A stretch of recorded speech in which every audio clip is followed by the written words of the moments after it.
I wanted to go back just for a minute and revisit Proverbs chapter 15 and verse 17 that I talked briefly about yesterday. And so yesterday I talked about it in light of the fear of the Lord. And as we look at this, Proverbs chapter 15 and verse 17 says, "Better is a dish of vegetables where love is than a fatted ox served with hatred." And so as we look at this, I want to kind of focus on this for just a moment as God just speaking to my heart about this. When you look at this, there's so many people in this world today that are seeking, they're chasing after that golden ladder. They're chasing after that golden ladder of success. They want to climb that golden ladder of success. They think if they just, try to pursue that bigger job, that better job, that more power, more success, more prestige, and they keep chasing after those things. And in the midst of chasing after those things, they're forsaking love.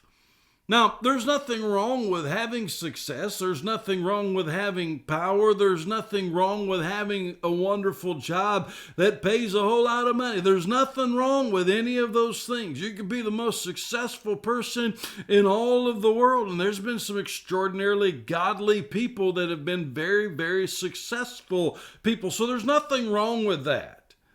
But in the midst of doing all of that, you don't need to forsake love. Now, your family loves you, your wife loves you, your husband loves you, so you certainly don't need to forsake them.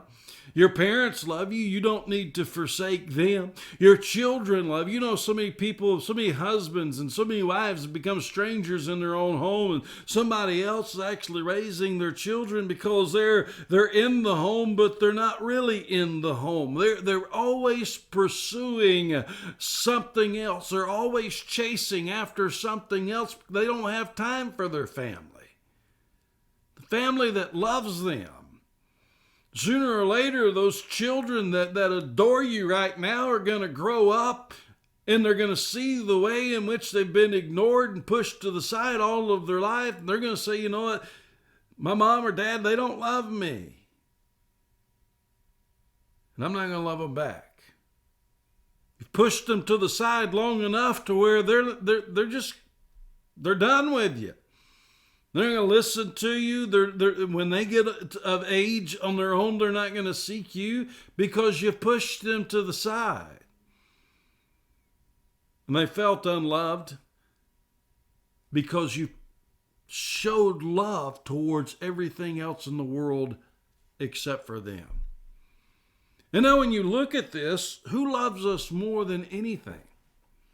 Who loves us more than anyone? That is Jesus Christ.